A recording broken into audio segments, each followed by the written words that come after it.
दोस्तों नमस्कार, मैं तपेश जैन। मेरे चैनल में आपका हार्दिक स्वागत है।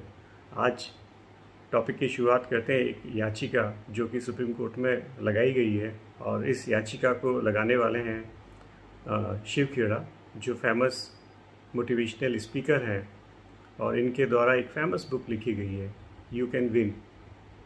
तो उनके द्वारा ये याचिका लगाई गई थी और ये याचिका संबंधित है सूरत लोकसभा चुनाव और नोटा से संबंधित। NOTA means none of the above.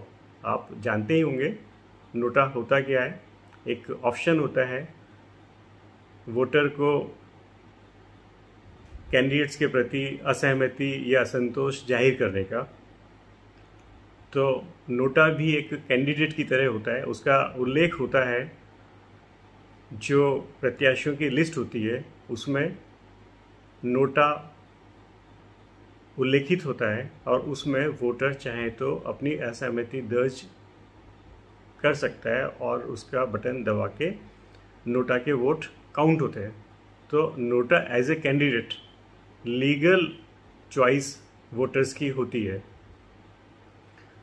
तो एक तो नोटा इश्यू हो गया, और दूसरा जो मैटर है सूरत लोकसभा चुनाव। जैसा कि सभी को मालूम है, लोकसभा चुनाव जो सूरत में हुआ था वहाँ कैंडिडेट मुकेश दलाल निर्विरोध निर्वाचित घोषित हो गए थे। और अगर स्टोरी हम समझें तो इसमें हुआ क्या कि 10 कैंडिडेट से बीजेपी के मुकेश दलाल थे, कांग्रेस के मिस्टर चंगाणी थे, उनके अलावा 8 कैंडिडेट्स और थे। तो इसमें कांग्रेस के कैंडिडेट का नॉमिनेशन रिजेक्ट कर दिया गया फर्स्ट।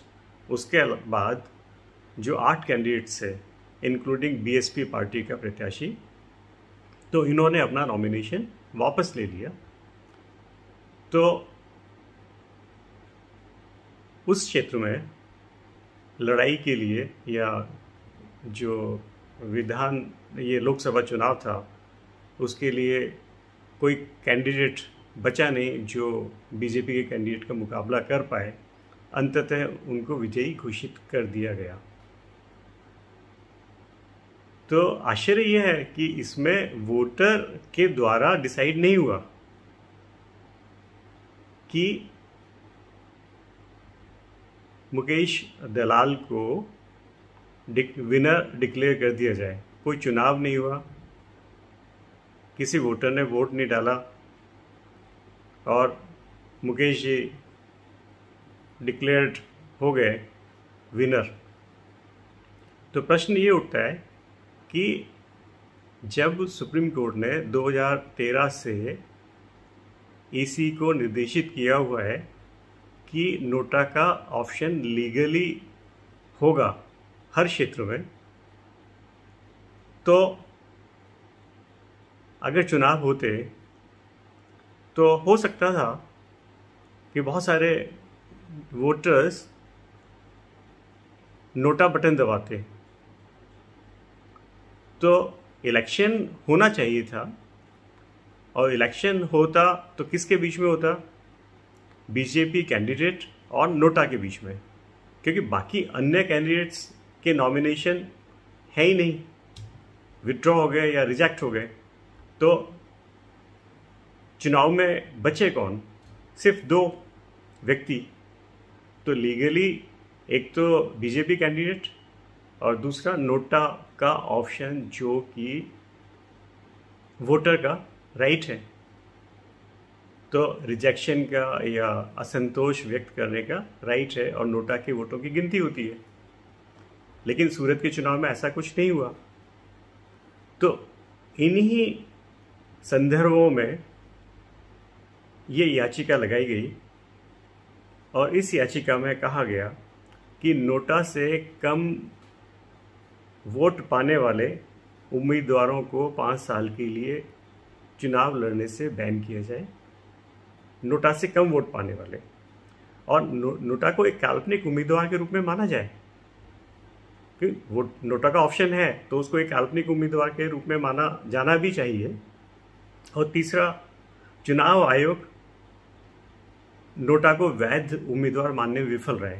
चुनाव आयोग ने नोटा को एक लीगल चॉइस नहीं माना है, जो कि एक डेमोक्रेटिक सिस्टम में बहुत ज़्यादा ज़रूरी है, और इसका प्रोविज़न किया है, सुप्रीम कोर्ट ने डायरेक्शन दिया है 2013 में कि नोटा का ऑप्शन होगा। तो इस याचिका में यही मांग की गई थी, और आज 26 अप्रैल को सुप्रीम कोर्ट ने ईसी को नोटिस जारी किया है और जवाब मांगा है। तो ये बहुत इम्पोर्टेंट है, और इस संदर्भ में इस चुनाव जो निर्विरोध चुनाव हुआ है, इससे कई विवाद भी खड़े हुए हैं। कांग्रेस ने कहा है कि यह फील्ड का इलेक्शन लड़ने के लिए समतल नहीं था और सारा का सारा षड्यंत्र किया गया, और एक तरह से लोकतंत्र का मजाक बना दिया गया। तो इसके ऊपर कांग्रेस के मनु सिंघवी जो हैं, उन्होंने कहा है कि हम कानूनी कार्रवाई इस संबंध में करेंगे, और उन्होंने ये भी कहा कि नॉन प्लेइंग फील्ड हमारे लिए तो रहा ही नहीं, और बहुत दलों के लिए नॉन प्लेइंग फील्ड नहीं था। तो नॉन प्लेइंग फील्ड नहीं रहा, और दूसरा सभी दलों के लिए समतल जमीन नहीं थी। तो चुनाव क्या मैनिपुलेटेड थे, क्या मैनेज किया गया बाकी कैंडिडेट्स को?